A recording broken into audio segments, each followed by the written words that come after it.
ሰሉስ የጥያቄ ቀን በመባል ይታወቃል። ዕለተ ትምህርት ወይም የትምህርት ቀን በመባልም ትጠራለች።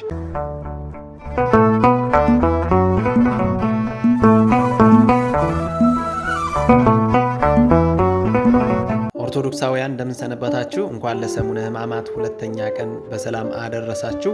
በዛሬ ቪዲዮአችን የሕማማት ሁለተኛዋ ቀን ወይም ዕለተ ማክሰኞ ስያሜዋ ምን ትባላለች የሚለውን ጥያቄ እንመለከታለን። በቻናላችን አዲስ ከሆናችሁ ቻናላችን ሰብስክራይብ በማድረግ ጀምሩ። ይህ ዕለት እንግዲህ ሁለት ስያሜዎችን የያዘ ሲሆን የመጀመሪያው ዕለተ ሰሉስ የጥያቄ ቀን በመባል ይታወቃል። ምክንያቱም ሹመትን ወይም ስልጣንን ለሰው ልጅ የሰጠ ጌታችንና መድኃኒታችን ኢየሱስ ክርስቶስ ሰኞ ዕለት ባደረገው አንጽሖተ ቤተ መቅደስ በተባለው በዚህች ዕለት በዕለተ ማክሰኞ ይህን ስልጣኑን ከየት እንዳገኘው በጸሐፍት ፈሪሳውያን ተጠይቋል። ጸሐፍት ፈሪሳውያን ያቀረቡለት ጥያቄም ከምድራውያን ነገሥታት ከሌዋውያንም ካህናት ያይደለ ትምህርት በማስተማር ተአምራትን በማድረግ ገበያን መፍታት በማን ስልጣን ታደርጋለህ? ይህንስ ስልጣን ማን ሰጠህ? የሚል ነበር። እርሱም መልሶ እኔም አንድ ነገር ጠይቃችኋለሁ፣ እናንተም ብትነግሩኝ በማን ስልጣን እነዚህን እንደማደርግ ነግራችኋለሁ። የዮሐንስ ጥምቀት ከወዴት ነበረች? ከሰማይ ወይስ ከሰው ብሎ ጠየቃቸው። እነርሱም ከሰማይ ብንል ለምን አልተቀበላችሁትም ይለናል። ከሰው ነው ብንልም ሕዝቡ ሁሉ ዮሐንስን እንደ ነቢይ ያከብሩታልና እንደ መምህሩም ይፈሩታልና ሕዝቡን እንፈራለን ተባባሉና ከወዴት እንደሆነ አናውቅም ብለው መለሱለት።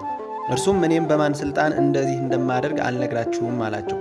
ልቡናቸው በክፋት ሥራና በጥርጥር ስለተሞላ ነው እንጂ ይህንንም መጠየቃቸው እርሱ የሚያደርጋቸው ነገሮች ሁሉ በራሱ ስልጣን እንደሚያደርግ ሳያውቁ ቀርቶ አልነበረም።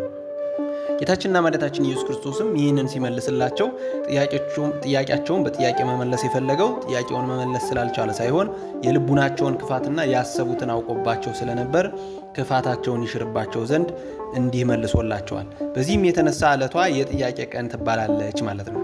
ሁለተኛው ደግሞ ይህች ዕለት ዕለተ ትምህርት ወይም የትምህርት ቀን በመባልም ትጠራለች። ጌታችን በቤተ መቅደስ ረጅም ትምህርት በማስተማሩ የተሰጠ ስያሜ ሲሆን ይኸውም ከሃይማኖት የራቁትን ከፍቅረ እግዚአብሔር የተለዩትን አስተምሮ ማቅረብ፣ መክሮ መመለስ እንደሚገባን የሚገልጽ ትምህርት ነው። በእነዚህ በሁለቱም የተነሳ እንግዲህ ዕለተ ሰሉስ ወይም ዕለተ ማክሰኞ ከሕማማት ሳምንታት ዕለተ ማክሰኞ የጥያቄ ቀን ወይም የትምህርት ቀን በመባል ይታወቃል ማለት ነው። ያስተማረን የመከረን የአባቶቻችን አምላክ ስሙ የተመሰገነ ይሁን። ለቻናላችን አዲስ ከሆናችሁ ቻናላችንን ሰብስክራይብ በማድረግ አገልግሎቱን ደግፉ። በቀጣይ ቪዲዮ እስከምንገናኝ ቸር ሰንብቱ።